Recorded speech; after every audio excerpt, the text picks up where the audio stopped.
오늘 그 삼성바이오로직스가 그 거래 정지가 됐죠.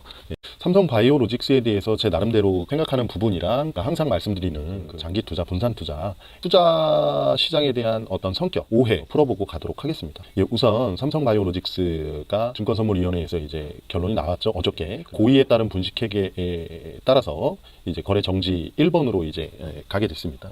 이렇게 보시면 12월 5일까지 상장 적격성 실질 심사 대상 여부를 그 판단을 합니다. 거래소에서. 그래서 여기서 만약에 실질 심사 대상으로 인정할 시에는 거래 정지가 지속이 되고요. 두 번째로 이제 그렇지 않으면 이제 거래가 재개가 되겠죠. 예, 그런 다음에 20영업일 이내에, 즉 1월 7일 이내에 그 거래소의 기업심사위원회에서 1월 16일까지 T+7 영업일 이내에 1번 상장 적격성 유지, 이럴 경우에는 거래가 재개되겠죠.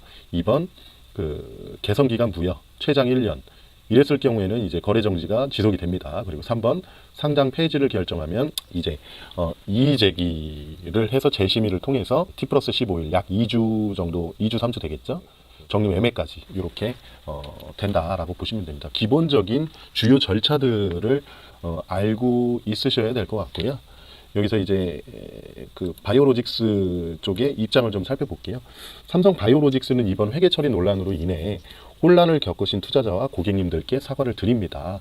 그러나 저희는 당사의 회계 처리가 기업 회계 기준을 위반하지 않았다는 점에 대하여 확신을 가지고 있습니다.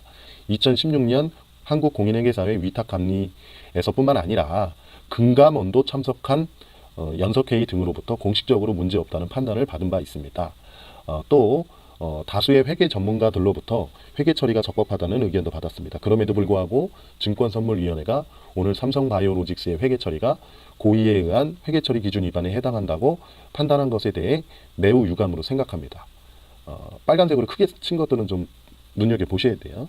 저희는 증권선물위원회의 오늘 결정에 대해 행정소송을 제기하여 회계처리 적법성을 입증하기 위해 노력할 예정입니다. 앞으로 회사는 소송에 적극 대응하는 동시에 하겠습니다. 감사합니다. 이렇게 입장을 좀 내놨네요. 공식적인 입장인지는 잘 모르겠습니다. 제가 이제 이쪽 업계에 있기 때문에 좀 돌아다니는 받은 글을 활용을 해서 이제 말씀을 드리는 건데 아마 비슷할 거는 같습니다.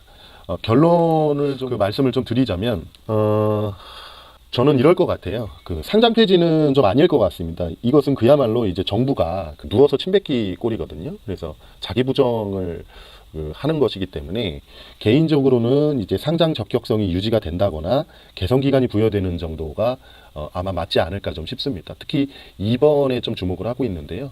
이게 약간 정치도 엮여 있고 막 그렇지 않습니까? 그래서 여기 실질 심사 대상 인정까지는 아마 그 좀 더 가능성이, 이쪽이 좀 더 가능성이 있지 않을까 좀 싶습니다. 뭐 근데 2번도 배제할 수는 없습니다. 그 가능성을.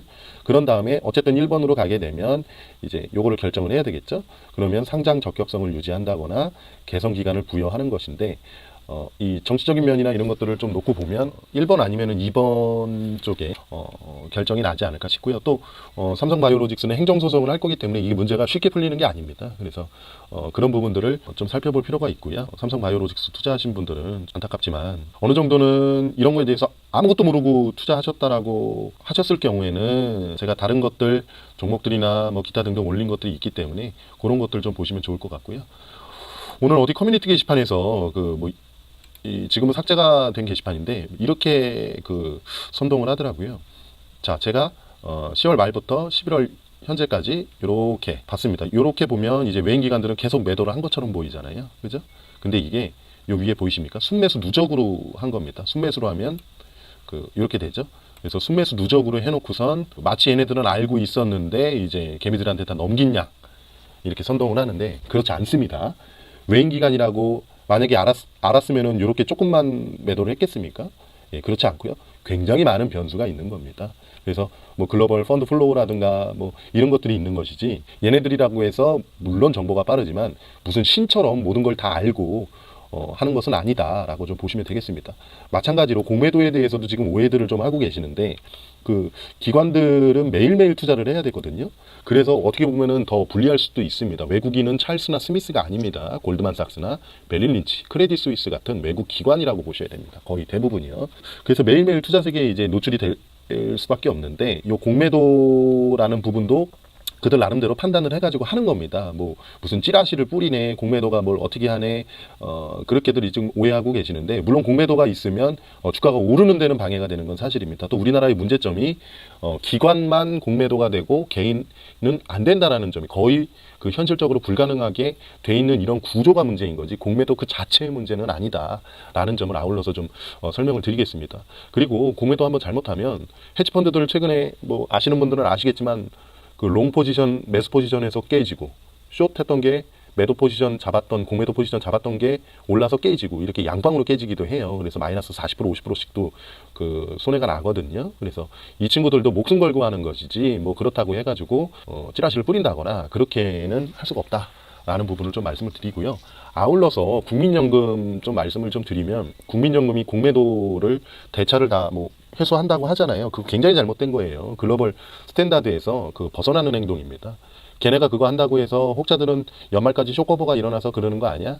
딱 말씀드리는데 그런 일 안 일어납니다. 딴 데서 빌리면 되기 때문에, 괜히 어차피 장기 투자를 표방하는 국민연금이나 이런 곳에서 그런 것들을 한다는 거는 오히려 이 금융을 잘 모르는 게 아니냐라는 식의 생각까지 들 정도로 좀 자괴감이 드는 그런 모습입니다. 그렇기 때문에 그 정부와 이 국민연금 뭐 이사장인지 뭔지 그 하는 쪽에서는 그런 부분들에 대해서는 좀 생각을 재고해야 된다라고 말씀을 좀 드리겠습니다. 자, 여기까지 하겠습니다.